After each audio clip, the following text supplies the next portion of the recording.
All right, we're going to talk about Radius, which is a very cool nonprofit making a big impact and building a big project facility right now in Omaha. And we have with us CEO of Radius, Nick Juliano. Good morning, Nick, and welcome to the show.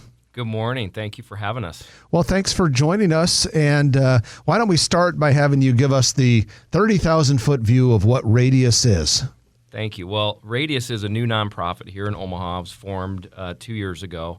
And really our mission is to empower young people and families who are having significant challenges to meet their full potential. And so we're going to do that through services that include a residential program, in-home family services, an education program, and then behavioral health treatment. And we will serve young people ages 12 to 18 who are involved in the juvenile justice system. So we're not open yet, but we will be starting services in July of 2023. And so it's a residential program. I'm not going to ask why they didn't call it circumference, by the way. Who developed or diameter? Who found the name, or not the name, but who determined that there's a need for this? Well, great question. So in 2019, with the vision of the Sherwood Foundation, we created a community advisory board to really look at what we believed was a gap in services here. And it was a very unique group of young people who are involved in our justice system who have complex needs. They have very extreme behavior. Many have had law enforcement contact. Some have been detained. But in addition, they have co-occurring mental health and substance use treatment issues.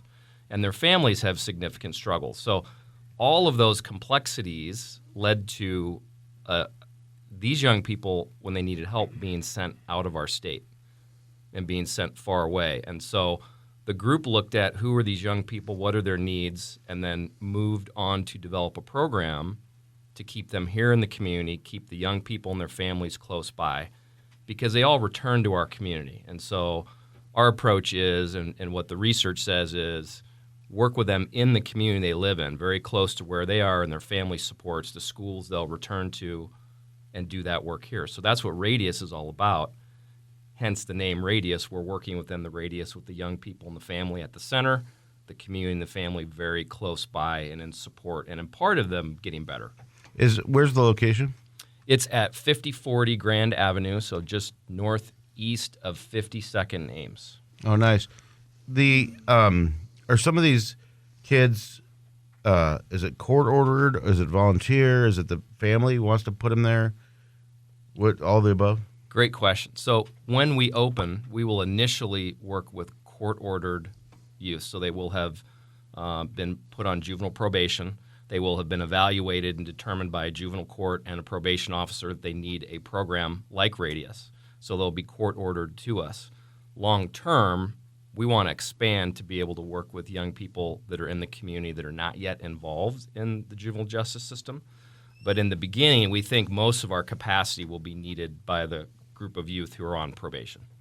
So let's talk a little bit about the building that you have under construction, and our good friends Turner Construction, one of our sponsors, are building it for you. But tell us a little bit about the building, the facility, the grounds. Well, we have a fantastic location. So we are on 4 acres of what is a 10-acre location. And there's an existing church and school there. By history, it was the St. Paul Lutheran Church and School. There's another nonprofit that has moved into those existing buildings, and then we're building on the western 4 acres. And we've got 2 buildings, a residential facility, which is approximately 23,000 square feet, and an outpatient clinic that's approximately 5,000 square feet right next door. And by next door, I mean 18 feet apart. And that's intentionally designed so that the young people that live in the Radius building can walk next door to get their physical health, behavioral health, all their treatment services from clinicians and mental health experts. It's also a community-facing location because this is a unique partnership with Charles Drew Health Center. And so one of the ways we're innovating is by allowing those services to occur next door so that when young people leave our program, they can come back and continue to see the same mental health therapists and counselors and doctors. Also, folks from the community can come there. So it's a prevention location because if you're having some difficulties with a young person or a family, you can come there and get services before you need to actually come live at Radius. And so we're trying some innovative practices, and that community partnership with Charles Drew is very, very important. My favorite part of the site is on the back of the site, we have a full acre of recreational space, and it's a very tranquil space, a very tranquil location. There's mature trees, it's very quiet, and so it's very important for our young people getting better to have access to a quiet, tranquil recreation area, lots of green space. I think it's amazing how just in the last few years, and I don't think it's just because of the pandemic, but we're seeing a lot of services in our community focused on mental health of all ages, but especially our youth.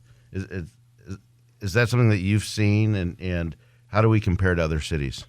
Boy, Omaha is really activated in investing and learning and understanding about the needs of mental health for both young people and families. There is tremendous need. There's families who are struggling. We have tremendous resources and facilities and programs in this community, better than many. With that being said, there are still gaps where people have difficulty getting help. And so programs like ours and other investments that are being made are very important, particularly for our young people, because if we can help our young people in those difficult transition ages, we want them to become productive citizens. They finish their education, they're healthy, they're employable. If they'd like to go on to college, they can do that. Stay in our community and be part of strengthening our community. What I thought was cool when they talk about, Jeff, when they talk about mental health and how people don't like to talk about it, and we're getting better and better. A pundit talked about how it used to be that if somebody had cancer, you'd be like, oh, she has cancer. And you'd whisper it and things like that. Yeah. But now people talk about their cancer. And so finally we're talking about mental health, and you don't have to be ashamed about it. So before we let you go, Nick, is there anything that people can do to help out? Well, I appreciate that. One, I would invite everyone to learn more about what we do at radiusomaha.org. And we will be operational next summer. But we have tremendous support from the community, so we'd love you to learn about our programs. In the future, we'll have opportunities to volunteer and opportunities to support. And this is really a community issue, is us coming together and helping these youth and families. So check us out. And the building and grounds under development right now near 50th Avenue and Grand Avenue. Nick Juliano, we appreciate you joining us, and thank you for everything you and your board and your colleagues are doing to make Omaha a better place. Thank you for having us. Our pleasure. Nick Juliano, CEO of Radius. If you like this video, be sure to hit those like and subscribe buttons. And remember, Grow Omaha is not just media. This is a mission. We are trying to build up Omaha and make it an even better place. We can only do that with your help. Share this video with your friends, neighbors, and family.